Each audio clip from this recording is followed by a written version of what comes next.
I'm going to be honest with you. I have 2 degrees from Oxford, an undergraduate and a master's. I'm currently doing a PhD at Harvard. And the IB is still one of the most difficult things I have ever done. And this is from someone who was predicted a 45 throughout the 2 years and received a 45 in the end, too. The IB is definitely one of the more difficult high school programs out there.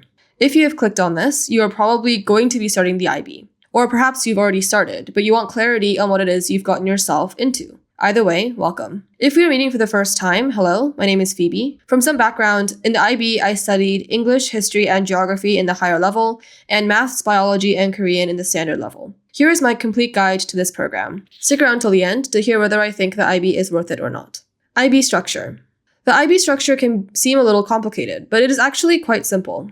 It has 2 main components, the DP core and the subjects. The DP core consists of CAS, creativity, activity, and service, the EE, the extended essay, and TOK, theory of knowledge.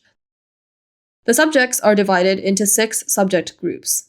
First is studies in language and literature, a critical study and interpretation of written and spoken texts from a wide range of literary forms and non-literary text types. In other words, it is a study of language that you are already fluent in. For most of you, that will be English. The second, language acquisition. This is a new language you can learn. Individuals and societies include many subjects, generally about human society, including but not limited to history, geography, economics, philosophy, psychology, and so on. Next, the sciences. Self-explanatory title, but includes things like biology, physics, chemistry, and also computer science, sports science, etc. Mathematics, which is just maths. And last but not least, the arts, which includes dance, music, film, theater, etc. In theory, you do 1 subject from each group. However, you can also opt to study an extra subject from the sciences, individuals and societies, or language subject groups, rather than doing an art subject. So for instance, I did geography instead of an art subject, and thank God for this rule because I am not artistically talented at all. So in total, you study 6 subjects. Out of these 6, you can choose to do up to 4 out of these 6 subjects as HL and 2 as SL, but most people do 3 and 3. I personally also recommend doing 3 HLs. It is better to do 3 well than 4 poorly, and trust me, 3 is work enough. Each of these 6 subjects is marked out of 7, so all 6 subjects amount to 42 marks. Out of the DP score, the CAS is a pass-fail, although you have to complete it to actually get the diploma. And the EE and TOK together make up the other 3 marks. Overall, therefore, the IB is worth a total of 45 marks. Types of examinations. The exams in the IB can be divided into 2 large groups, internal and external exams. Internal exams come in multiple forms that varies by subject. These exams are, as the title suggests, marked internally, so by your teacher, but these are then moderated by the IB to ensure that they are fair. External exams are marked externally and anonymously by examiners.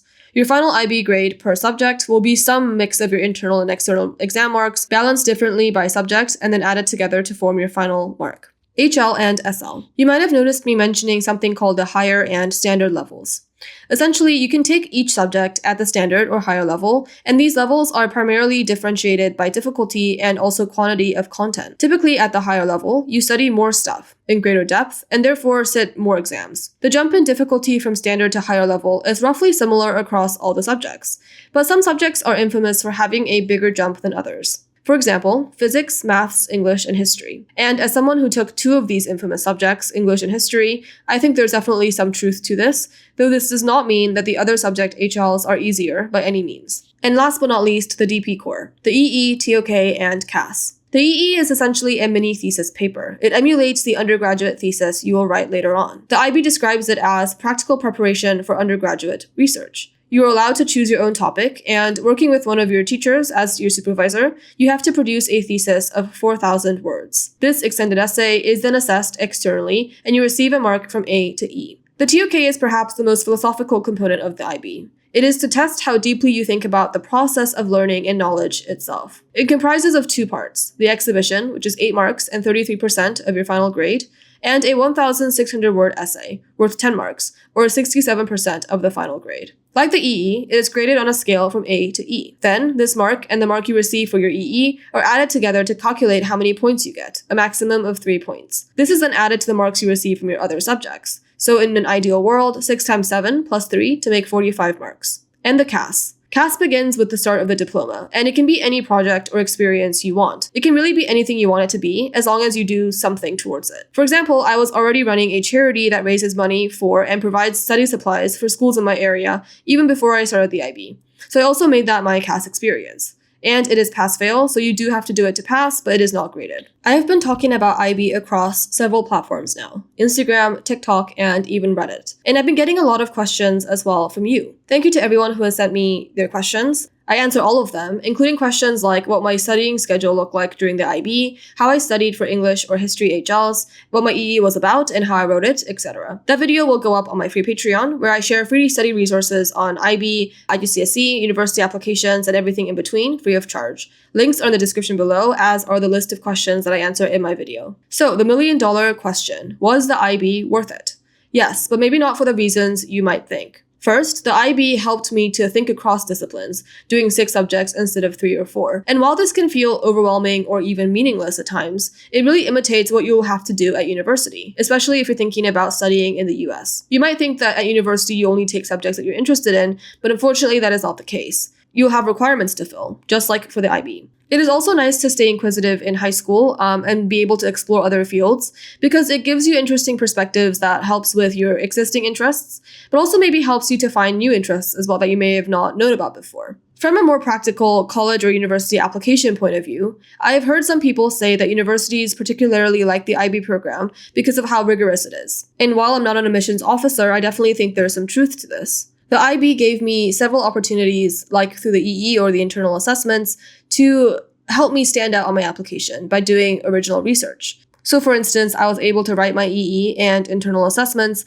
in a way that helped to reinforce my passion and also show the universities that I was thinking about history in an independent and serious way, even before getting to university. Was it stressful? Yes. There were moments in those 2 years that felt absolutely overwhelming, just because of how much there is that you have to do. But at the end of the 2 years, you will emerge thoroughly prepared for any university program. So if you're going to do the IB, do it fully. Use the EE to explore what you're actually interested in. Don't just survive it. Use it. And if you want to do well, that is exactly why I'm here and what this channel is for. I know what a 7 looks like, and I'm here to help you as best as I can. So that is the guide. Join me over on the Patreon to talk further, and in the meantime, good luck. See you next week in another video.